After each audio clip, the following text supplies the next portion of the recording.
Türkmenistan'ın häkimetleri ýurdun orta mekdeplerinde okuwçylaryň ahlak terbiyesine bagşlanan ýygnakları geçirmegi dowam etdirýärler.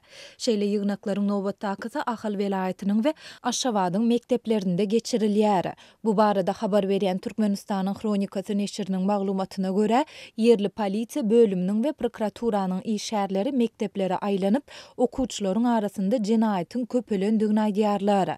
Molimler bilen geçirilýän bu ýygnaklarda okuwçylaryň eden jenaýatlary barada gurrun berilýär. Kanun goraýjylaryň sözlerine görä, ýangy ýakynda Aşgabatyň merkezinde ýerlesen mekdebiň 5 okuwçysy bir sınıfdaşyny agyr ýenjip kanala taslapdyr. Ol suwa gaçmandyr we bu onuň aman galmagyna sebäp bolupdyr. Ol oglun bir hepde bäri keselhananyň reanimasiýa bölüminde saglyk bejerisini alýar we onuň saglyk ýagdaýy agyr bolmagynda galýar. Dilip neşriň 30 noýabrdaky maglumatynda aýdylýar. Maglumata görä kanun goraýjylar okuwçylaryň mekdebiň territoriýasynyň daşynda amala aşyran bir jenaýat üçin mektep garawulunyň jogapkärçiligi çeklendigini hem aýtdylar. Garawulyň hamana mekdebiň töwereginde bolup geçýän ähli zatdan habarly bolmalydygy hem aýdyldy. Ýygnaklaryň birinde kanun goraýjylar Ahalyň owa mektepleriniň birinde bir okuwçy gyýdyň göwreli bolandygy anyklanandan soň onuň polisiýa çağırlandygyny hem gurrun berdiler. Olaryň sözlerine görä şol gyýd 11-nji sınıfda okuyan oglan dogany tarapyndan zorlanandygyny aýtdy. Noýabryň başynda bu oglana garşy iş kesildi. Polisiýa derňewiniň we onuň netijeleriniň çap edilmegi netijesinde okuwçylaryň kakasy öz janyna kast etdi. Olaryň ejesi keselhanada saglyk bejergisini alýar diýip neşir ýazýar. Adatlyk baýdylanlar barada öz ýurt içindäki habarçylaryndan içeri işler we bilim ministerliklerinden goşmaça maglumat alıp bilmedi. Türkmenistanda täze okuw ýylynyň başlamagynyň ýygyany häkimetler okuwçylaryň ahlak terbiyesine gözegçiligi güýçlendirdiler. Adatlyk sentýabryň ahirinden bäri ýurdun mekteplerinde şeýle häsiýetdäki ýygnaklaryň azyndan 10 gedek geçirilendigi barada habar berdi. Häkimetler dilden berýän maglumatlarynda bu ýygnaklary ahlak aladalary bilen düşündirýärler. Ýöne ýurt resmileri we döwlet gözegçiligindäki media serişdeleri ýokurda beýan edilen ýagdaýlar barada açaçan düşündürüş ýa maglumat bermeýärler. Ýöne ýaşlar bilen geçirilýän duşuklar we olara edilýän wagyz nesihat işleri ýokary derejeli döwlet emeldarlarynyň soňky hepdelerde geçirýän hökümet mejlislerinde hem maslahat edildi. Prezident Serdar Berdimuhammedow Ministrler Kabinetiniň 25-nji noýabrda geçirilen mejlisinde ilatyň aýratynda ýaşlaryň arasynda wagyz düşündürüş işlerini işçileşdirmegiň ähmiýetini nygtady. Türkmen manadynyň Amerikan dollaryna görä resmi hökümetini 7 ýyl bäri üýtgewsiz saklayan ýurtdaşlar ýurt pulunyň gara bazardaky narhy birden pete gaçdy. Dollaryň gara narhynyň 10% çemet aşaklamagy şu ýyl prezident wezipesinden çekilen Gurbanguly Berdimuhammedowyň çykyşynyň ýygyanyna gabat geldi. Şu Aşgabatda dollaryň gara bazardaky bahasy 17 manada barabar bu narh resmi bolmadyk pul çalşyk nokotlarynyň ählesinde şol sandy bir karar Sowda merkezinde hem şeýle 1000 dollardan köp mukdarly puly 17,5 manatdan satyn alýarlar. Liwapda dollaryň gara bazardaky narhy 16,2 manat. Bu arada Azatlyk radiosynyň Aşgabatdaky we Liwap vilayatyndaky habarçylary 1-nji noýabrda maglumat berdiler. Liwapdaky habarçymyzyň sözlerine görä dollaryň gara bazar narhynyň üýtgemegi yerli dukanlarda dürli haritlaryň sowdasyna täsir getiripdir. Bu ýagdaýda sowdagarlaryň ençemesi öz haritlaryny satmakdan saklanýarlar. Häzirki wagtda gara bazarda dollar arzanlady diýip sowdagarlar öz haridyny arzan satmaýarlar. Sebäbi köpçülik bu adamlaryň elinden dollar almak üçin gara bazardaky oýundygyny çak edýär. Dip yerli sowdagarlar bilen söhbetdeş bolan habarçymyz aýdýar. Onuň sözlerine görä haritlaryň arasynda daşary ýurtda öndürilen hojalyk tehnikasy, kompýuterler, telefonlar we awtologlar üçin ýaşlandyryş şaýlar bar.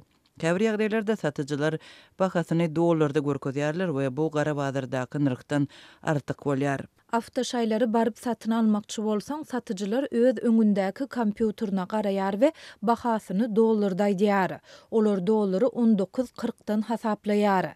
Dollar gara bazarda düşdi diýseň, olar ýok, onu şu aradaky mejlisden soň wagtlaýyn düşürdiler diýip aýdýarlar. Dip habarçymyz aýdýar. Ol şuňlar dollaryň 10 manada düşüriljegi barada hem ýyl içinde gürrüňleriň köpdigini belleýär we resmi maglumatyň bolmadyk wagtynda käbir adamlaryň dollarlaryny satmagy howluganlygyny belleýär. Häkimetler dollaryň sowdasy bilen bagly soňky ýagdaýlar barada resmi düşündürüş bermediler. 2 gün ozal paýtagtda dollaryň gara bazardaky narhy 18 we 18,13 manat aralygyndady. Şonda $500 köp mikdarly daşary ýurt puly 19 manatdan satyn alınýardy. Dollaryň kymmetiniň pete gaçmagy birnäçe gün ozal başlandy we Gurbanguly Berdimuhammedowyň çykyşynyň ýa-da gabat geldi. Halk Maslahaty Milli Geňeşiniň başlygy Gurbanguly Berdimuhammedow 23-nji noýabrda geçiren maslahatynda hususanda ýurdun senagat kärhanalaryny goldamak meselesini agzap milli puluň kymmetiniň durnuklulugyny saklamagyň ähmiýetini nyktady. Şeýle ol ýurdun maliýe we ykdysady resmiýetlerini tanqidlady. Milli valutanyň erkin sowda edilýän daşary ýurt valutasyna öwrülmegine emeli päskelçilikler bilen döredilen tölegleri geçirmekdäki kynçylyklara zerur çygmalyň wagtynda berilmezligi sebäpli önümçülügiň dogly kuwatynda işlemezligine ýol bermeli däl diýip Gurbanguly Berdimuhammedow aýtdy. Türkmenistanda konvertasiýa problemasy ençe meýil bäri saklanýar.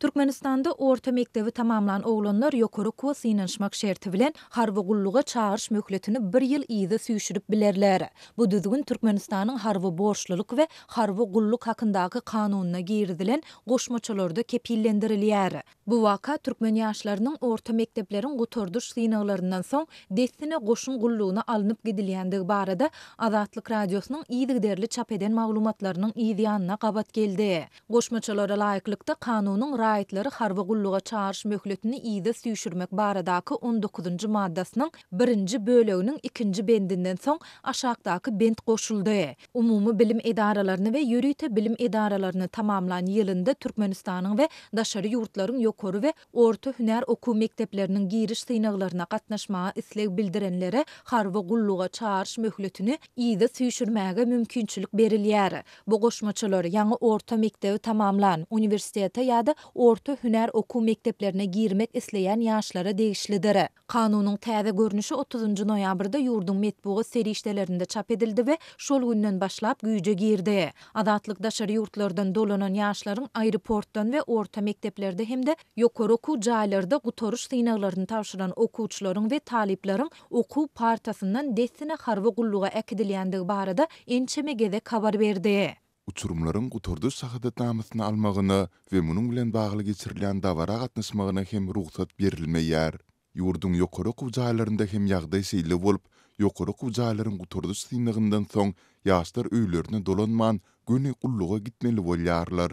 Diýip Çeşmämiz 13-nji iýunda gürrüň beripdi. Yerli harby bölümleriň birnäçe işgäri soňky birnäçe ýyl bäri dowam edýän bu tejribäniň sebäplerini ýurdun harby puwdagynda esger ýetmezçiligi bilen düşündirýär. Bu habarlaryň arasynda ýurdun harby bölümleriniň türkmen ýaşlarynyň okuw üçin goşun gullugyny ýyda süýşürmek baradaky arzalaryny kanagatlandyrmaýandygy, täze arzalary kabul etmekden ýüz öwürýändigi barada maglumatlar hem gelip goşdy. Munyň tersine şeýle arza bilen ýüz tutup harby bölüme baranlar destine goşun gullugyna alynýar diýip Balkan welaýatyndaky habarçymyz 10-njy oktýabrda aýdypdy. Türkmenistanda harby gulluga çağırış ýylda 2 gezek 1-nji aprelden 30-njy iýuna çenli we 1-nji oktýabrdan 31-nji dekabra çenli amala aşyrylýar. Ýurtda harby gulluk hökmany hasaplanyp, şertnama boýunça gulluk ýa-da alternatiwa gulluk ýokdur.